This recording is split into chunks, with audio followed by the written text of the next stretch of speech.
Assalamualaikum warahmatullahi wabarakatuh. Halo guys, jumpa lagi dengan Elang DM Family. Nah guys, hari ini saya akan mengajar mata kuliah proses stokastik yang berada di Prodi Teknik Elektro. Pembahasan hari ini yaitu yang membahas tentang pembahasan latihan soal untuk bab variabel acak guys, atau random variable. Nah sebelum kita mulai guys, jangan lupa ya untuk subscribe dan bunyikan loncengnya guys ya, supaya channel kami semakin berkembang. Langsung saja guys, kita masuk materinya ya. Tegangan acak dengan distribusi uniform antara 200 sampai dengan 240 volt. Jadi ini ring dari tegangan ya, atau rata-rata tegangan. Kemudian mensuplai 4 beban sebesar 4 kilo ohm yang dihubungkan secara paralel. Tentukan rata-rata daya yang diterima beban tersebut. Tentukan fungsi kepadatan probabilitas daya pada beban. Berapa probabilitas beban tersebut menerima daya lebih dari 10 watt. Dan yang terakhir, bila diinginkan nilai probabilitas beban yang mempunyai keandalan 50%, maka tentukanlah daya yang diterima. Nah, gitu ya. Jadi ini pembahasan atau hasil hal-hal yang akan kita selesaikan.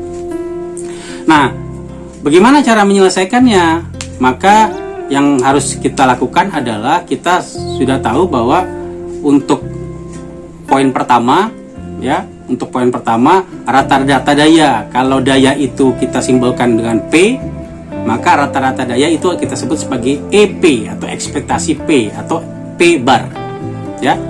Yang kedua, tentukan fungsi kepadatan probabilitas daya pada beban. Maka kalau fungsi kepadatan itu simbolnya F kecil ya, sedangkan P itu adalah daya, maka FP dalam kurung P. Jadi P-nya P kecil ya, itu kepadatan daya. Nah, kemudian nomor C adalah berapa probabilitas beban tersebut menerima daya lebih dari 10 watt. Nah, berarti nanti kita buat rangnya ya. Kalau rank pertama berhubungan dengan tegangan 200 sampai 240, maka nanti kita ubah. Kita konversikan untuk rank tegangan kita ubah menjadi daya. Berapa dayanya dari berapa sampai berapa gitu ya. Nah, kemudian jangan lupa di sini ada beban ya. Bebannya itu 4 buah ya, yang disusun secara paralel. Nah, berarti ini kita anggap sebagai resistor ya, 10 kilo ohm. Maka kita cari nanti resistor totalnya ya, resistor totalnya atau tahanan totalnya dengan menggunakan kaidah-kaidah penyelesaian dengan menggunakan resistor paralel ya. Oke, kita cek satu persatu bagaimana cara menyelesaikannya. Nah, kalau kita lihat sekarang ya dalam soal ini, maka tadi saya katakan bahwa yang poin A adalah tentukan rata-rata daya yang diterima beban. Itu berarti kita akan mencari ekspektasi dari P, ekspektasi dari daya. Penulisannya bisa macam-macam ya, bisa EP, bisa P bar, P dikasih garis atasnya ya, atau bisa juga kita sebut sebagai min rata-rata atau rata-rata daya. Sama juga ya informasinya. Nah, sekarang kalau kita mau cari rata-rata daya, maka kita lihat rangnya ya. Rang tegangan itu kalau kalian lihat yang sudah saya tuliskan di sini, rang tegangan itu adalah berada di antara 200 volt sampai 240 volt ya. Nah, kalau kita berbicara probabilitas sistem itu mempunyai nilai maksimal 1. Maka kalau ini kita anggap sebagai bidang persegi panjang, maka yang saya arsir ya, kalau kita arsir ya di bagian dalamnya ini, itu adalah nilai total dari probabilitas sistem ya. Kalau selisih antara 200 sampai 240 itu merupakan panjang dari persegi panjang ini 40 ya, yaitu 40, maka berapa sisi sebelahnya? Sisi sebelahnya yaitu 1/40 ya. Nah, sehingga pada waktu kita hitung, kita kalikan 40 dikali 1/40, berapa dapatnya? 1. Nah, maka 1/40 yang saya lingkari ini akan kita jadikan apa? Ini kita akan jadikan sebagai batas, ya, batas untuk fungsi kepadatan tegangan. Jadi Fv, ya, F kecil terhadap apa? Terhadap tegangan. Maka intervalnya masih dalam bentuk tegangan. Jadi interval tegangan antara 200 sampai 240. Tapi nanti ini, ya, EP ini akan kita konversikan menjadi daya nantinya, ya, akan kita konversikan menjadi daya. Nah, sekarang kalau batas maksimumnya 1/40, maka batas minimumnya berapa? Batas minimumnya akan mendapatkan nilai 0. Kalau apa? Kalau tegangannya itu di luar antara 200 sampai 240. Karena di sini ada tanda sama dengan, ya. Maka kalau nilainya 199 berarti nilainya 0. Kalau nilainya 241 nilainya 0, gitu ya. Nah, sehingga kita harus paham dulu tentang fungsi kepadatan tegangan, ya. Nah, kalau sudah kita dapatkan, kenapa kita mencari fungsi kepadatan tegangan? Karena kita akan mencari rata-rata tegangan dulu, ya. Sebelum kita masuk kepada rata-rata daya, kita selesaikan dulu rata-rata tegangan. Kenapa? Karena yang diketahui ini bukan daya dulu, yaitu datanya, yaitu data tegangan antara 200 sampai 240, ya. Nah, sekarang kalau kita ingin mencari rata-rata tegangan, sama juga dengan apa? Integral dengan batas tertentu, tegangan V dikalikan kepadatan tegangan, ya. Karena ini adalah integral tegangan dengan simbol V, maka diintegralkan terhadap variabel V, ya, atau variabel tegangan. Nah, sekarang batasnya sudah kita ketahui, ya, bahwa dia berada di antara 200 sampai 240, maka intervalnya kita pakai 200 sampai 240.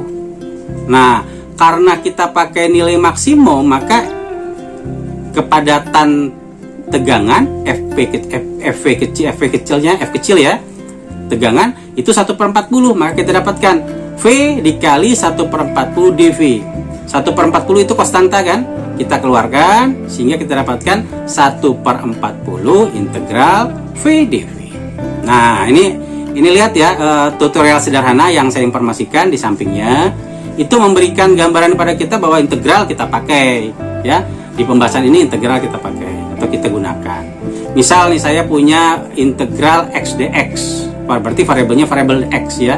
Berarti saya akan mencari integral dari x dengan batas AB, batas atas B, batas A, batas bawah A, ya.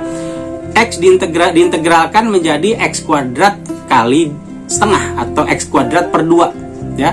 Jadi pangkatnya ditambahkan 1 jadi 2. Nah, 2 itu menjadi pembaginya, gitu ya. Kemudian batasnya kalau kita kurangi batas atas dikurangi batas bawah, jadi BA, ya. Nah, karena sekarang integralnya ini setengah x kuadrat dengan batas BA, maka batas atas kurang batas bawah. Kita masukkan, ya, B-nya ke x kuadrat menjadi B kuadrat min A kuadrat. Maka persamaan ini cara yang sama kita gunakan untuk mencari penyelesaian integral yang ada di samping kirinya, yaitu 1/40 integral V dV. Nah, karena V ini adalah pangkatnya 1, berarti kalau kita integralkan, kita tambah 1, ya, pangkatnya jadi pangkat 2, jadi setengah V kuadrat. Karena di sini di depannya sudah ada konstanta 1/40, maka nanti kita kalikan 1/40 dikali setengah, maka kita dapatkan 1/80, ya. Nah, 1/80 ini nanti kita masukkan batas atas bawahnya, karena batas atasnya 240, batas bawahnya 200, ya, 240 dan 200, maka kita dapatkan hasilnya adalah 1/80 dikalikan 240 kuadrat, karena di sini V kuadrat, ya, dikurangi 200 kuadrat. Nah, nanti kalau sudah kita hitung 240 kuadrat itu berapa, 200 kuadrat itu berapa, kita bagi dengan 80, maka dapat nilainya berapa? Dapat nilainya 220 volt. Betul nggak? Rata-ratanya 220 volt, ya. Nah, Maka ini kita jadikan sebagai hasil apa? Kita jadikan sebagai hasil rata-rata tegangan.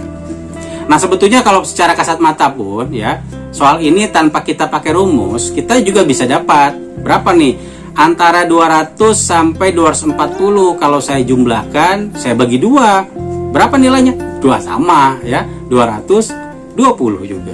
Betul ya? Itu cara cepat, tapi tidak saya sarankan, apalagi kalau tegangannya ini tidak pas nilainya. Misalnya nilainya selisihnya misalnya 38,2 misalnya, kan agak repot nanti. Hati-hati ya. Maka kita lebih baik menggunakan sistem integral. Oke ya. Ini pembahasan untuk poin mencari rata-rata tegangan. Sudah selesaikah pembahasan ini? Belum, karena kita belum masuk kepada rata-rata daya. Nah, tugas kita sekarang adalah mencari rata-rata daya. Rata-rata daya itu kita dapatkan dari mana? Rata-rata daya itu nanti kita akan dapatkan dari nilai interval V ya, yang berada di antara 200 sampai 240, tapi nanti kita konversikan menjadi daya. Ya. Kemudian nanti baru setelah itu maka kita akan dapatkan fungsi kepadatan daya. Setelah fungsi kepadatan daya dapat, kita masuk menjadi fungsi ekspektasi dari P. Nah, gitu ya. Oke, kita masuk ke slide berikutnya. Nah, di pembahasan kita ini ya, kita kembali lagi melihat yang berhubungan dengan pembahasan kita di pembahasan minggu sebelumnya ya. Di minggu sebelumnya, kalau kita berhubungan dengan kasus suplai dayanya 4, ada 4 ya, sebesarnya 10 kilo ohm dihubungkan secara paralel, maka kita harus cari apa nih? Kita harus cari R totalnya ya. Bagaimana cara menyelesaikannya? 1/R total sama dengan 1/10 kilo ditambah 1/10 kilo ditambah 1/10 kilo ditambah 1/10 kilo, maka kita dapatkan 4/10 kilo ya. Nanti baru kita putar, karena yang kita cari tadi adalah 1/R total, maka R totalnya adalah 10 kilo dibagi 4 ya. 10 kilo dibagi 4 berapa nilainya? 2,5 kali 10 pangkat 3. Ini ya, berarti R total ya. Jadi kalau kita berbicara rumus daya yang dihubungkan terhadap tegangan dengan hambatan atau dengan resistor, maka kita dapatkan daya adalah tegangan dikuadratkan dibagi dengan beban ya, V kuadrat per R ya. Pakai hubungan pembahasan yang kita bahas di pertemuan sebelumnya. Jadi P sama dengan daya adalah arus dikali tegangan, dan tegangan adalah arus dikali beban. Jadi kalau arus sama dengan arus, nah ini dapatnya ya, kita dapatkan.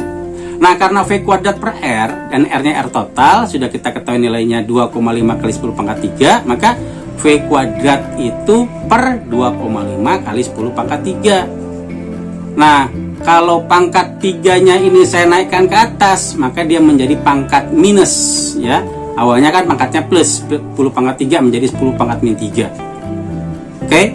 Nah, persamaan ini nanti ya kita pakai di mana? Kita pakai di perhitungan ekspektasi daya. Nah, sekarang kalau persamaan ini semua saya ekspektasikan, jadi P sama dengan 10 pangkat min 3 per 2,5 kali V kuadrat saya ekspektasikan, maka kita dapatkan bentuk ini ya, yang di bagian bawah. Ekspektasi P sama dengan ekspektasi 10 pangkat min 3 per 2,5 V kuadrat, atau yang saya arsir ini bisa juga kita anggap sebagai GV gitu ya. Ini kan fungsi transformasi ya, transformasi variabel acak.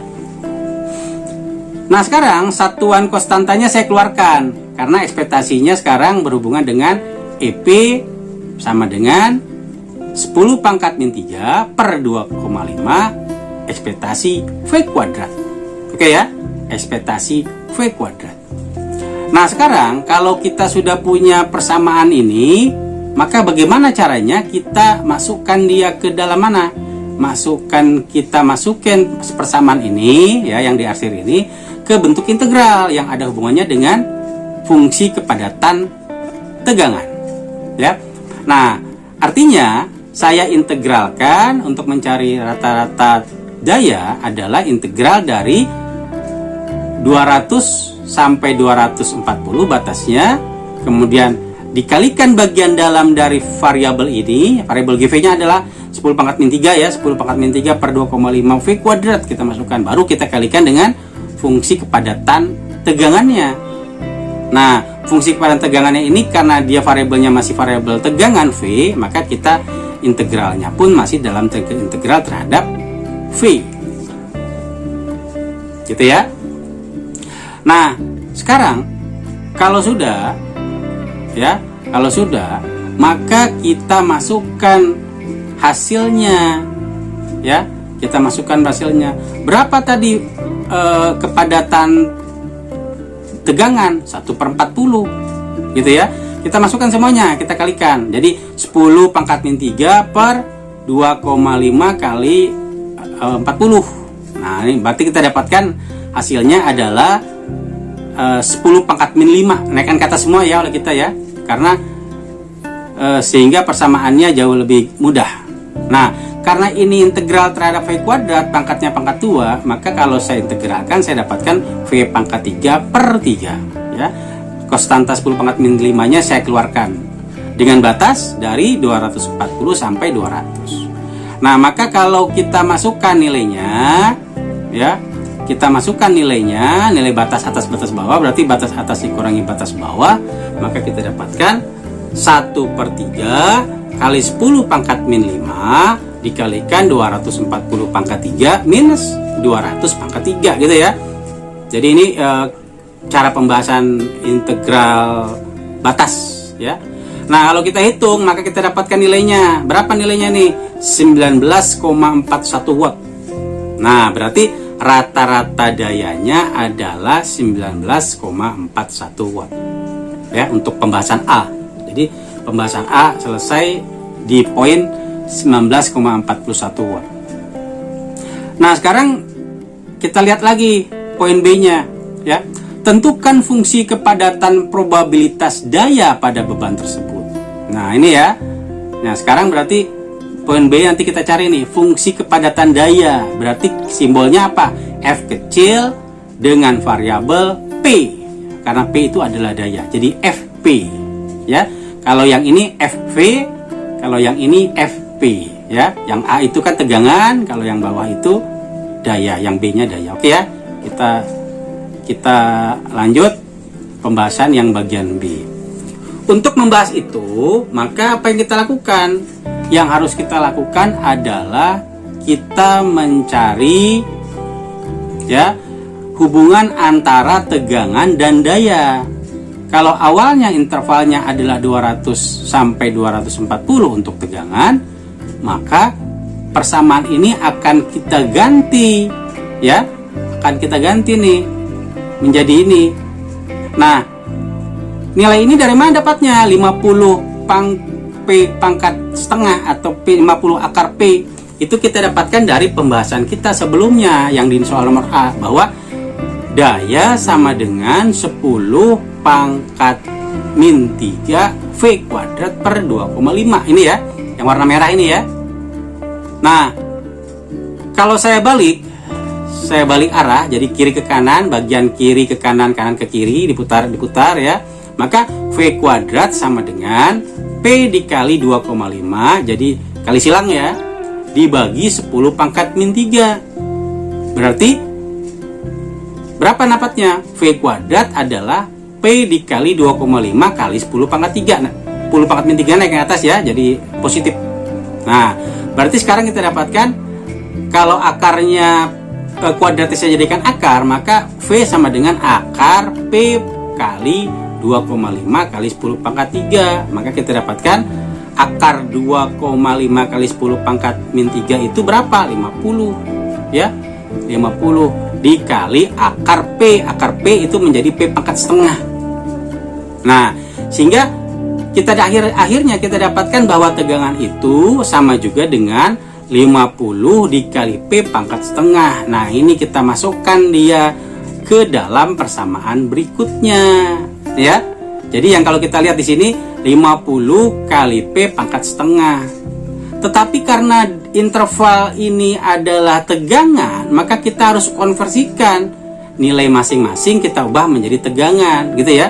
Karena kalau yang atas itu adalah interval tegangan, yang bawah itu kita maunya interval daya.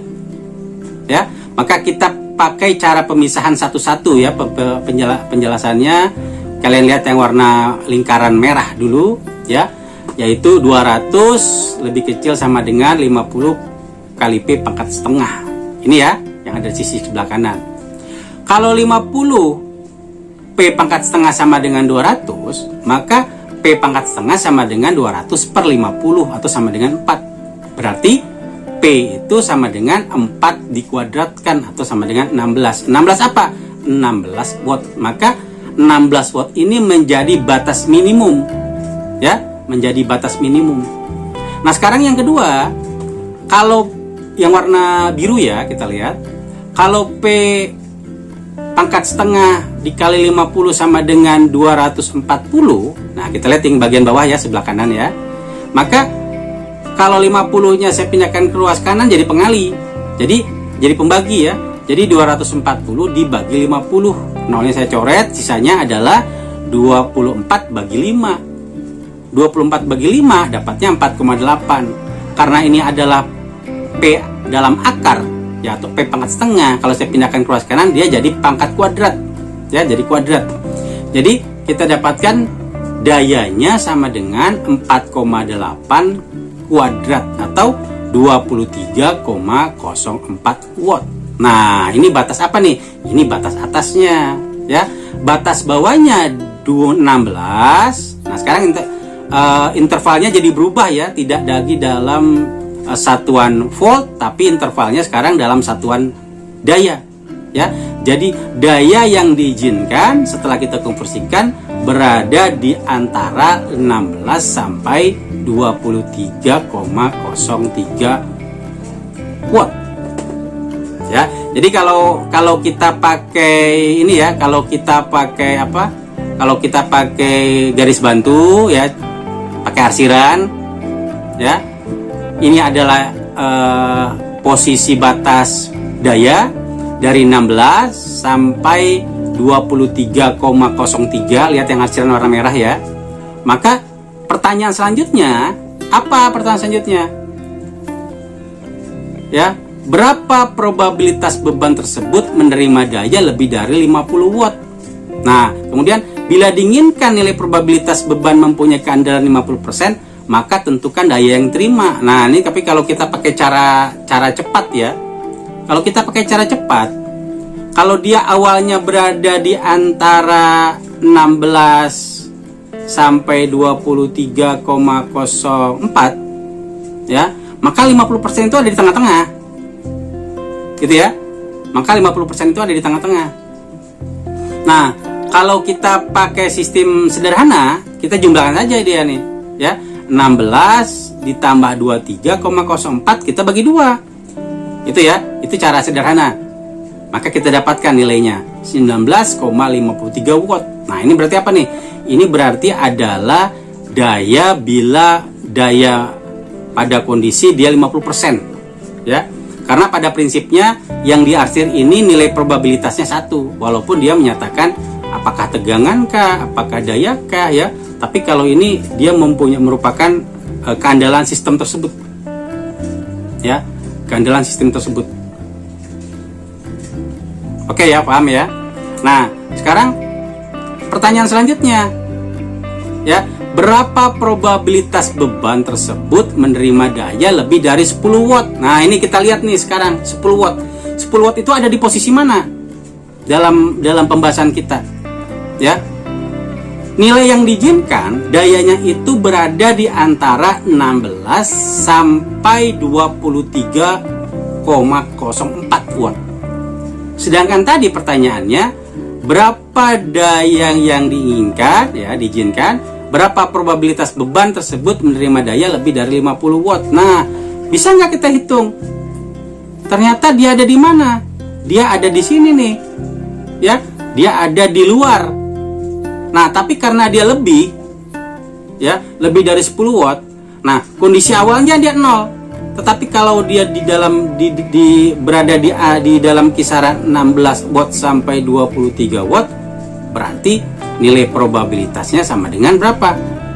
Nilai probabilitasnya sama dengan 1. Ya. Tetapi pertanyaan selanjutnya ini hati-hati ya, ini soal-soal yang suka menjebak, yang biasa saya keluarkan dalam membuat suatu soal, hati-hati. Jadi kita perhatikan baik-baik batas ini. Apakah pertanyaannya ada di belakangnya? Apakah pertanyaan ada di depannya? Apakah pertanyaannya ada di dalamnya? Gitu ya. Nah, bagaimana kalau pertanyaannya ada di dalam? Ya, kalau dia ada di luar, maka kita katakan nilai dayanya, ya, nilai berapa nilainya? 0. Ya, nilai kepadatannya 0 atau nilai fungsi distribusi probabilitasnya 0. Tetapi kalau dia ada di dalam sini, maka ada nilainya.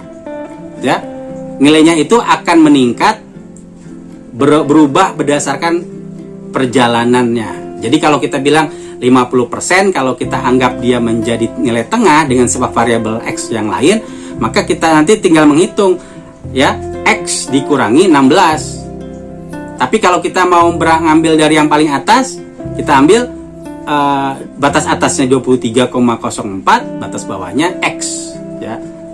Kalau kondisinya ditentukan, ya. Bisa juga misalnya gini pertanyaannya, berapa nilai probabilitasnya bila, ya, dayanya itu 17. Nah, sekarang kalau kita lihat ya, ini klausal kasus. Kalau 17 berarti ada di dalam sini, ya. Kalau dia 17 berarti dayanya itu mulainya dari 16, kita lihatnya, ya. 16 sampai 17 itu adalah batasnya. Tetapi kalau pertanyaannya berapa dayanya bila daya yang diizinkan adalah lebih dari 18 misalnya, maka dari 18 sampai ke batas maksimumnya yaitu 23. Ya, itu kasus-kasusnya. Sebagai contoh, ya, sebagai contoh kita perhatikan ini, ya, saya kasih contoh nih, ya. Kalau kita bermain di batas atasnya B, batas bawahnya 16, maka kita anggap X itu adalah sesuatu yang akan kita hitung nantinya, ya, variabel yang akan kita hitung. Nah, kalau kita anggap nilai probabilitasnya adalah 0,5, ya, maka kita pakai integral, maka kita dapatkan dengan batas B dikurangi 16, gitu ya. B dikurangi 16. Maka ini salah satu cara ya. Karena kan prinsipnya ini bukan X ya, 1 ya. Jadi integral dari 1 diintegralkan jadi X ya. Nanti ini dikoreksi, ini 1. Nah, sehingga karena batas atasnya B, jadi B dikurangi 16 sama dengan setengah. Karena ini berarti apa? Ini berarti kita inginkan dapatkan 50%. Ya, 50% dari daya yang diizinkan. Kayak tadi soal yang sebelumnya. Maka kita dapatkan nilainya berada di nilai 16,5. Berarti gitu ya. Nah, ini salah satu contoh. Nah, nanti aplikasinya silakan kalian cross check kembali dengan pembahasan latihan soal yang sebelumnya di minggu kemarin atau minggu sebelumnya sudah kita bahas ya, dari file materi kita. Oke. Nah, sekarang harap perhatikan baik-baik tentang poin C dan poin D. Nah, saya harapkan ini yang bisa kalian selesaikan, bisa dengan cepat, bisa jadi lambat ya.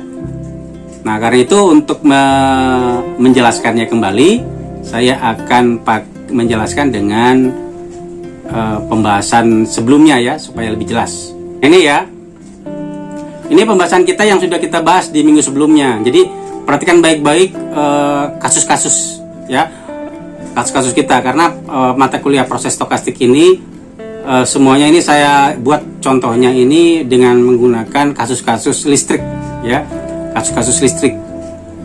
Itu yang membedakan kita dengan prodi lain ya. Jadi daya bisa lebih dari, bisa kurang dari, maka kalian bisa pakai pembahasan ini yang bagian terakhir yang sudah kita bahas di pembahasan kita minggu lalu ya. Nah, ini ya yang kita pakai interval ya. Jadi kalau daya lebih, berarti ini kita bagi dua. Jadi daya itu berada pada nilai probabilitas 1 antara A sampai B gitu ya. Jadi yang satu lebih, pasti yang satunya kurang, karena tidak mungkin mereka sama-sama lebih dan sama-sama kurang, pasti ada yang sama dengan salah satu ya. Yang ada sama dengan salah satu ini perlu dicermati nih kasus ini. Gimana guys? Pembahasan latihan soal yang berhubungan dengan persoalan teknik elektro dengan bab parabel acak guys. Semoga bisa dimengerti ya. Yang suka dengan konten kami, silakan like, komen, dan share ke sosial media kalian. Dan jangan lupa untuk subscribe dan bunyikan loncengnya guys ya, supaya channel kami semakin berkembang. Saya tutup dengan ucapan wassalamualaikum warahmatullahi wabarakatuh. Jumpa lagi dengan konten kami yang lain. Terima kasih.